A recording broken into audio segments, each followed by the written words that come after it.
waxaan aad ugu faraxsanahay anigoo da'yar anigoo dhalinyara miirkayga qaba inaan caawo ilaahay ku guuleeyay inaan ka toobad keeno ama ku dhawaaqo ama social media ka sheego inaan ka baxay aad baan ugu faraxsanahay ilaahayna waan ugu mahadinayaa walaalo fanka si horaan u sheegayba fanka waxaan uga baxay dar ilaahay iyo hooyaday familigayga wax dhibaata wax muu jirin markaa adiga waxaan uga baxay khaasatan nafsihaadayda السلام عليكم وعن صاحبة شرفت له مقعيقو وآذن أوكيالي maanta waxaan rabaa inaan ka hadlo barnaamij muhiim ah kaasi oo ku saabsan fanaaniinta Soomaaliyeed ee sida isdaba joog ah uga baxaya fanka saaxiibayaal sida aan wada ognahay muddooyinkii ugu dambeeyay waxaa fanka ka baxay ugu yaraan 4 ilaa 5 fanaan kuwaasi oo aad looga yaqaanay bulshada dhexdooda fanaaniintaas waxaa ka mid ah gabadha lagu magacaabo Xamda Queen gabadha kale ayadana oo lagu magacaabo Xamda Yar Cabdihani iyo waliba Maxamed Biki oo la filayo maalmaha soo socda inuu ku dhawaaqo ka bixistiisa saaxiibayaal haddaba waxaan rabnaa inaan dul istaagno qodobkaas oo ah maxaa xilligan ku soo beegay in fanaaniinta ay isaga baxaan fanka qodobo badan iyo arrimo ku saabsan ayaan kaga hadli doonaa saaxiibayaal halkan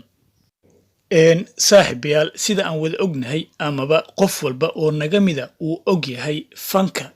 musiga iyo heesaha ayaa ah wax dambi ah oo qof walba oo fanaan ah uu jecel yahay mar uun inuu ka baxo amaba uu ka toobad keeno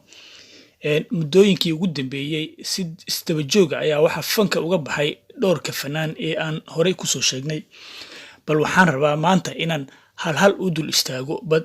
bal mid walba waxyaabaha ku kalifay inuu fanka ka baxo iyo wax ku qasbay aan halkan idinkugu soo gudbiyo saaxiibayaal waxaan ku bilaabayaa fanaanadii lagu magacaabi jiray Xamda Queen oo ka hadlaysa ka bixitaankeedii fanka iyo waxyaabihii ku kalifay marka walaalo aniga go'aansaday inaan fankii gabi ahaanba ka baxo ana isu garan waayay markii horena cidigu may qasbin imikana ana sida jecelaystay inaan ka baxo saaxiibayaal sida aad wada maqlaysaan Xamda Queen waxa ay ku jawaabtay oo ay tiri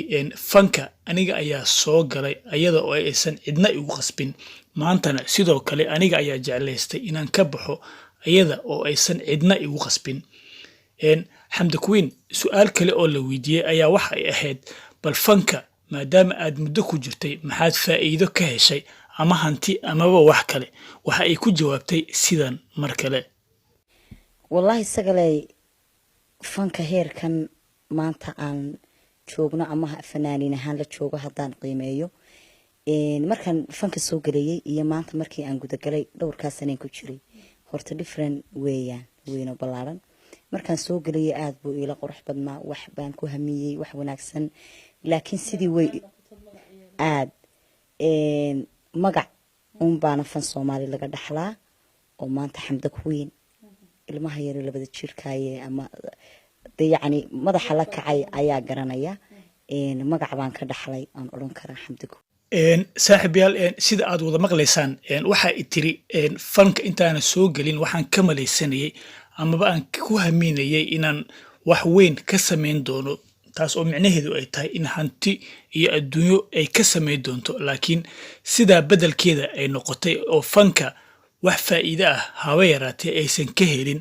marka laga tago in magaceeda dadka bulshada ah ay barteen taasna ay tahay faa'iidada kaliya ee fanka ay ka heshay saaxiibayaal isla su'aashaas waxaa la weydiiyey Xamda Yar oo iyadana lagu yiri bal fanka inaad ka baxdo maxaa kugu kalifay ayaa iyadana uga jawaabtay sidan walaalo fanka si horaan u sheegayba fanka waxaan uga baxay dar ilaahay iyo hooyaday familigayga wax dhibaata wax muu jirin markaa adiga waxaan uga baxay khaasatan nafsihaadayda saaxiibayaal Xamda Yar sidoo kale waxa ay noo sheegtay inay uga baxday rabitaan iyada ay rabto iyo waalidkeed oo aan fanka la jecleen taas beddelkeedana aysan jirin dhibaato kale oo loo geystay oo ku kaliftay inay fanka uga baxdo. saaxiib yaal xamde yar sidoo kale waxaa la weydiiyey bal go-aankaas waqtiga ay gaartay iyo xilliga ay ku fikirtay fanka inay isaga baxdo waqtiga uu ahaa waxayna ku jawaabtay sidan. uno muddo adiga 2 months meelaha maray ay ahayd markaa ka fikiray inaan sameeyo laakiin imay suurtagelin macnaheedu wax walba qoraal baleeyin adoo raba inaad samaysid haddana waqti bay qaadanaysaa laakiin waxaad igu soo boodsamayeen adiga muddooyinka ugu dambeeyay waan kasoo taagnaa haddana waa ku dhex jiray fanka laakiin adiga waqtigeedii way gaadhay. saaxiib yaal waxa ay noo sheegtay in muddo dhowr bil ah ama labadoo bil ah ay ka fikiraysay fanka ka bixitaankiisa ama fikirkaas uu ku jiray muddadaas ugu dambeynna ay noqotay waqtigii ay ku dhawaaqi lahayd fanka in ay ka baxdo. saaxiib yaal sidoo kale sida aan wada ognahay fanka waxaa isaga baxay cabdihani xaashi oo asagana ka mid ahaa fanaaniinta soomaaliyeed gaar ahaan kuwa reer hargeysa ayaa isagana arrintaas ku dhawaaqay mar sii horeysay.